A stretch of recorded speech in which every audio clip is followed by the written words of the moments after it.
بسم الله الرحمن الرحيم والصلاة على أشرف المرسلين سيدنا محمد عليه الصلاة والسلام.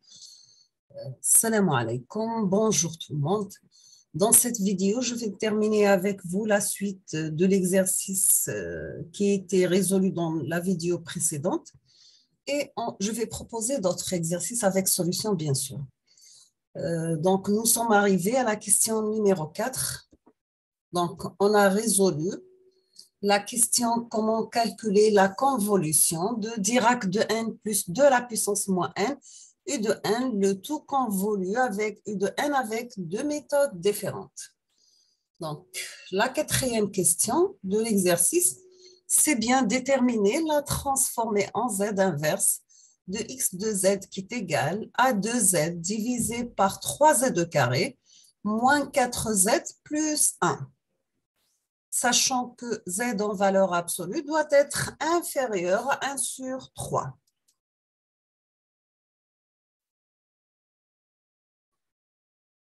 Donc, premièrement, on va faire la décomposition en éléments simples de x de z.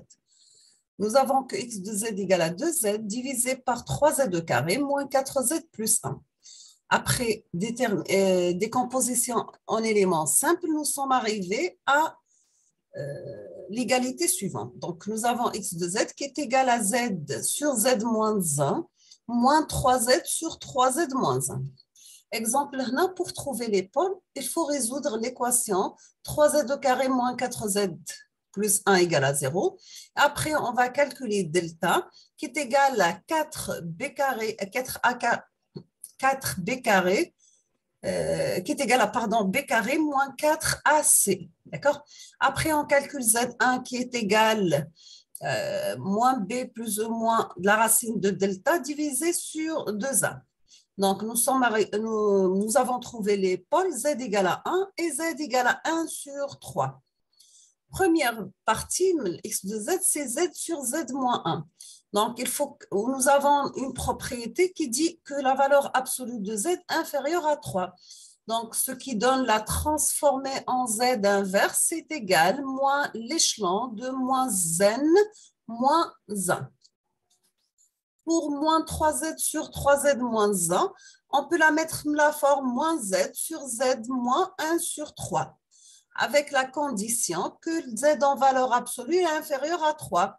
Si on va faire le passage à la transformée en z inverse, on aura 1 sur 3 à la puissance n multiplié par l'échelon de moins n moins 1. D'accord? Donc, on obtient que x de n qui est égal à la transformée en z inverse de z sur z moins 1 moins 3z sur 3z moins 1 égale 1 sur 3 à la puissance n moins 1 par l'échelon u de moins n moins 1. On passe à la question numéro 5. On vous demande de résoudre l'équation aux différentes suivantes. L'équation, c'est bien 6y de n moins 8y de n moins 1 plus 2 fois y de n moins 2 qui est égal à 2 à la puissance moins n plus 1. Donc, l'équation, c'est bien 6y de n moins 8y de n moins 1 plus 2y de n moins 2 égale à 2 à la puissance moins n plus 1. Bien sûr, les conditions initiales, c'est que y de moins 1 égale à 1, y de moins 2 égale à 2. Première des choses, il faut résoudre l'équation homogène. C'est quoi l'équation homogène? On va mettre notre équation 6y de n moins 8y de n moins 1 plus 2 fois y de n moins 2 égale à 0. Et on aura l'équation générale, elle est la forme yh de n égale à c par p à la puissance n. Donc, on peut mettre l'équation aux différences suivantes. La forme 6c par p à la puissance n, moins 8c fois p à la puissance n moins 1, plus 2c fois p à la puissance n moins 2 égale à 0. On peut extraire c par p à la puissance moins n comme facteur. On aura 6p au carré moins 8p plus 2 égale à 0. Nous avons que les racines sont P1 égale à 1 sur 3, P2 égale à 1. Donc, on obtient équation homogène, y de n égale, c'est 1 fois 1 sur 3 à la puissance n plus C2 par 1 à la puissance n. Maintenant, on passe à la solution particulière qui est y particulière de n égale à k par 2 à la puissance moins n plus 1. Bien sûr, en portant yp, la solution particulière dans l'équation récurrente, on obtient 6k par 2 à la puissance moins n plus 1, moins 8k par 2 à la puissance moins n plus 2, plus 2k fois 2 à la puissance moins n plus 3, qui est égal à 2 à la puissance moins n plus 1. Après simplification, on aura que moins 2k fois 2 à la puissance moins n plus 1 égale à 2 par moins n plus 1. Donc, on obtient la valeur de k qui est égale à moins n demi ou bien qui est égale à moins 2 à la puissance moins 1. Dans ce cas, on aura la solution particulière égale y particulière de n égale à moins 2 à la puissance moins 1 fois 2 à la puissance moins n plus 1 qui est égal tout simplement moins 2 à la puissance moins n. Donc, on obtient la solution de y de n égale la solution homogène plus la solution particulière, c'est-à-dire que y de n égale, c'est 1 fois 1 sur 3 à la puissance n, plus C2 fois 1 à la puissance n, moins 2 à la puissance moins n.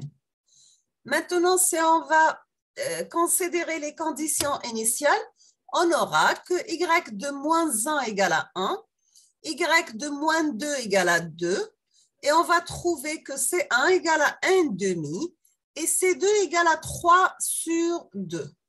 Enfin, la solution sera y de n égale 1 sur 2 par 1 sur 3 à la puissance n plus 3 sur 2 moins 1 demi à la puissance n. D'accord? Je vais passer maintenant à notre exercice, c'est l'exercice numéro 8. On vous demande, on exprime l'intégrateur de Darboux comme suit. Y de n égale à t par x de n plus y de n moins 1. On vous demande de calculer la transformée en z de cet intégrateur h de z qui est égal à y de z divisé par x de z. Sachant que l'intégrateur de Darboux est exprimé par y de n égale à t x de n plus y de n moins 1. Si on va faire le passage à la transformée en z, on aura y de z égale à t par x de z plus z moins 1 par y de z. On va mettre y de z comme facteur, on aura c'est 1 moins z la puissance moins 1 multiplié par y de z égale à grand t par x de z. Pour avoir h de z, on doit mettre y de z divisé par x de z. Donc, on aura t sur 1 moins z moins 1, ou bien on peut la mettre tout simplement la forme t fois z divisé par z moins 1. Deuxième question de l'exercice, c'est bien extraire la réponse à x de n égale à exponentielle moins alpha nt fois l'échelon u de n et comparer avec l'intégrale exacte de x de t qui est égale à exponentielle moins alpha t fois u de t. Donc, nous avons que la réponse à x de n qui est égale à exponentielle moins alpha nt fois l'échelon u de t. On a exponentielle moins alpha nt fois u de n pour transformer en z 1 sur 1 moins z moins 1 exponentielle moins alpha t. Si on va multiplier par z, on aura cz divisé par z moins exponentielle alpha t. Donc, la transformée en z de la réponse, elle est y de z égale x de z par h de z qui est égal à z sur z moins exponentielle moins alpha t fois z divisé par z moins 1. Ou bien, on peut écrire y de z comme suit. On peut mettre y de z dans la forme de t fois 1 sur 1 moins exponentielle moins alpha t multiplié par 1 sur 1 moins z moins 1 plus 1 sur 1 moins exponentielle plus alpha t multiplié par 1 moins z moins 1 exponentielle moins alpha t. Si on va mettre grand T divisé par 1 moins exponentiellement alpha T comme facteur, ça reste 1 sur 1 moins Z moins 1 moins exponentielle moins alpha T divisé par 1 moins Z moins 1 exponentielle moins alpha T, d'accord? Donc, on aura que la réponse Y de N, c'est la transformée en Z inverse de Y de Z. Donc, c'est la transformée en Z de T sur 1 moins exponentielle moins alpha T, U de N. Donc, c'est une constante, ça reste la même. 1 sur 1 Z moins 1, c'est la transformée en Z à l'échelon. La transformée en Z de exponentiellement alpha T divisé par 1 moins Z moins 1 exponentiellement alpha T, c'est exponentiellement alpha T multiplié par exponentiellement alpha nt multiplié par l'échelon U de N, d'accord? On va extraire U de N comme facteur. On aura Y de N égale à T multiplié par 1 moins exponentiellement alpha T, N plus 1 divisé par 1 moins exponentiellement alpha T, le tout multiplié par l'échelon U de N. Donc, on peut mettre Y de N, la forme grand T, multiplié par une somme qui varie de 0 jusqu'à N de exponentielle moins alpha kt fois l'échelon U de N. Maintenant, on va faire une petite comparaison avec I égale à l'intégrale de moins l'infini à plus l'infini de x de t dt. Bien sûr, toujours x de t égale à exponentielle moins alpha t fois U de t. On va mettre l'intégrale I égale à l'intégrale entre 0 et plus l'infini, parce que notre signal il est multiplié par l'échelon. Donc, au lieu d'intégrer من moins l'infini à plus l'infini, راح نديروا l'intégrale تاعنا من 0 à plus l'infini. Donc, l'intégrale est exponentielle moins alpha t. L'exponentielle moins alpha t, c'est moins 1 sur alpha exponentielle moins alpha t. Donc, on a exponentielle moins l'infini, c'est 0, et exponentielle 0, c'est 1. Donc, un des bornes d'intégrale, c'est f de plus l'infini moins f de 0. Le moins avec le moins, ça devient plus. On aura I égale à 1 sur alpha. Maintenant, pour avoir I de n, c'est l'intégrale 0 nt de exponentielle moins alpha t dt. Donc, qui est égal à 1 sur alpha moins 1 sur alpha exponentielle moins alpha n fois t la période. On peut avoir 1 sur alpha comme facteur, donc il prend les 1 moins exponentielle moins alpha nt, alpha est positif. Donc, on a exponentielle moins alpha nt égale à 1 moins alpha i de n fois l'échelon u de n, d'accord? On va faire un petit changement, on va remplacer dans y de n. À la fin, on obtient que y de n qui est égal à grand T multiplié par 1 moins exponentielle moins alpha T fois 1 moins alpha T u de n divisé par 1 moins exponentielle moins alpha T, d'accord?